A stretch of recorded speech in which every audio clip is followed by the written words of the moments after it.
Allora, buongiorno, sono le 3 meno un quarto, le 14:45 del 3 novembre 2018, siamo a Borgo Piave dove stanno andando avanti i lavori di sistemazione di tutta la zona che è stata alluvionata. Allora, un aggiornamento e alcune informazioni a cui vi prego di attenervi con attenzione. Innanzitutto non abbiamo bisogno di generi alimentari, di vestiti, di coperte, non abbiamo bisogno di persone che abbiano abilitazioni particolari come patentini per motoseghe e cose simili. Nel senso che se avessimo bisogno di qualche cosa lo trovereste, saremo noi a chiedervelo e lo trovate solo sulle pagine ufficiali mie, del sindaco di Belluno oppure del comune di Belluno o della prefettura, quindi solo siti istituzionali. Per cortesia non vi affidate ai post che girano su Facebook diciamo in modo incontrollabile perché stanno creando molta confusione. Guardate solo e condividete solo i post della pagina ufficiale del sindaco di Belluno e basta. Non chiamate i numeri di emergenza 112, 113, 115, 118 a meno che non siate in difficoltà, non li chiamate per chiedere informazioni semplicemente o per dire sono disponibili a dare una mano, perché intasate i centralini e create dei problemi. Come noto, la città è quasi tutta alimentata non da rete elettrica ma da gruppi elettrogeni.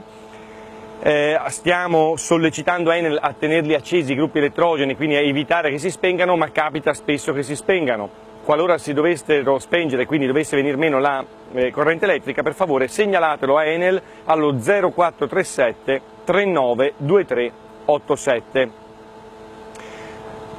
Domani, che è domenica 4 novembre, alle 9, per chi vuole, ci troviamo al parcheggio di Lambioi di Belluno per andare a fare un po' di pulizia di cunette stradali, andiamo a rimuovere un po' di fango, togliamo delle ramaglie, quindi piccoli lavori di manutenzione che ci servono per mettere in maggior sicurezza le nostre strade ed evitare ovviamente l'intasamento di ulteriori tombini, di creare altri problemi. Quindi inizieremo alle 9, andremo avanti fino a che c'è luce, poi dopo sospenderemo le operazioni. Se qualcuno vuole venire a darci una mano, deve portarsi possibilmente abbigliamento da lavoro, scarpe antinfortunistica o scarponcelli o anche solo stivali per chi va a togliere il fango, guanti da lavoro, mi raccomando, la pettorina catarifrangente, e si può utilizzare quella che tutti noi abbiamo nell'auto perché è obbligatorio avercela, quindi portatevi dietro quella, che così siamo visibili e siamo più sicuri, e poi naturalmente possibilmente un badile o un rastrello o pale anche da neve, zappette, ronche, cariole, dipende da quello che abbiamo noi a casa ovviamente. E infine un pranzo al sacco, perché se stiamo fuori tutta la giornata chiaramente dobbiamo anche mangiare. L'appuntamento è al parcheggio di Lambioi, domani il parcheggio di Lambioi sarà gratuito, quindi si può parcheggiare lì e poi da lì saremo noi a dare istruzioni su dove recarci e quali squadre organizzare. Non venite per favore ciascuno con una singola macchina, cercate di organizzarvi in più persone per una macchina, oppure se venite con macchine singole, quando saremo a Lambioi cercheremo di metterci d'accordo per mettere più persone in ogni singola auto per non creare troppo traffico. Sono graditi ovviamente anche furgoni oppure mezzi che hanno più posti per persone chiaramente. Il resto della provincia è messa molto peggio della città di Belluno, ci sono ancora grandi difficoltà nonostante la situazione stia nettamente migliorando, ma la situazione è così grave che è necessario che intervengano solo professionisti, quindi oggi sta coordinando tutto il Dipartimento di Protezione Civile e il CCS di Belluno, ci sono pompieri, c'è l'esercito, c'è la protezione civile, non c'è bisogno di volontari un po' fai da te, nel senso che la situazione è molto difficile. Quando ci sarà il momento in cui sarà possibile dare una mano anche a noi, che non facciamo parte dei corpi di protezione civile, allora ci saranno gli opportuni appelli e potremo dare una mano tutti, ma oggi è inutile chiamare per dire di essere disponibili perché stanno andando solo professionisti, perché la situazione è veramente molto complesso, molto complicato. Raccolte di fondi,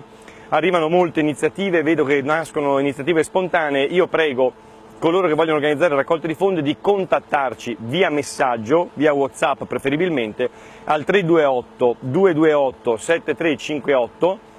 mandateci la vostra proposta di raccolta di fondi che noi poi dopo le organizziamo e nei prossimi giorni, forse domani o martedì, cerchiamo di dare una informazione univoca e certificata ai cittadini in modo tale che non ci sia la solita confusione che si nasce in queste occasioni, in modo tale da avere una cosa ordinata, evitare anche qualche furberia e quindi avere un elenco delle associazioni che davvero raccolgono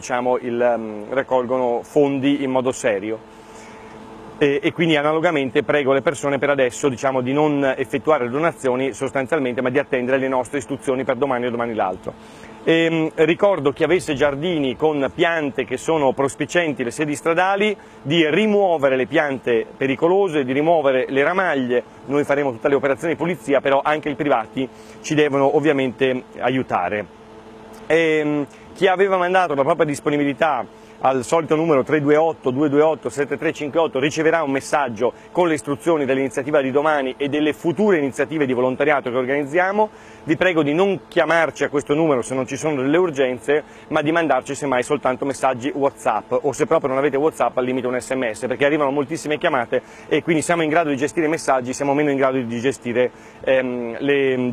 telefonate. Non ho altri aggiornamenti attualmente. Cercheremo comunque di continuare a tenervi informati e di dirvi anche come tutti noi possiamo essere utili, perché so che tutti noi vogliamo essere utili, mi arrivano continuamente messaggi, telefonate, quindi stiamo cercando di organizzare queste giornate nelle quali abbiamo dei compiti da dare a tutti noi e quindi cerchiamo di migliorare la situazione della nostra città o delle città limitrofe o di tutte quelle situazioni per le quali verremo chiamati. Chiaramente siamo a disposizione, però vi prego di non fare iniziative autonome, vi prego di seguire sempre la mia pagina Facebook del Sindaco di Belluno e di tenervi informati sulle reali necessità e di attenervi alle indicazioni che vi diamo, perché in questa fase qui è molto facile creare il caos e il caos crea grandi problemi a tutti i nostri professionisti e volontari che sono impegnati nelle zone dove veramente fanno più fatica. Quindi per favore fate riferimento a questa pagina e cercate di seguire le indicazioni e di seguire le richieste che noi vi facciamo senza ulteriori iniziative spontanee, che comunque chiaramente sono gradite, perché vuol dire che la nostra comunità è una comunità veramente solidale. Ringrazio anche le tante persone che hanno chiamato da tutta Italia per dare una mano e quindi in questo momento non c'è bisogno di mettersi in viaggio da lontano, per adesso possiamo gestire più o meno in loco o nelle province limitrofe, ma se abbiamo bisogno lanciamo noi gli appelli. Grazie davvero di tutto quello che state facendo e a presto, ci vediamo presto.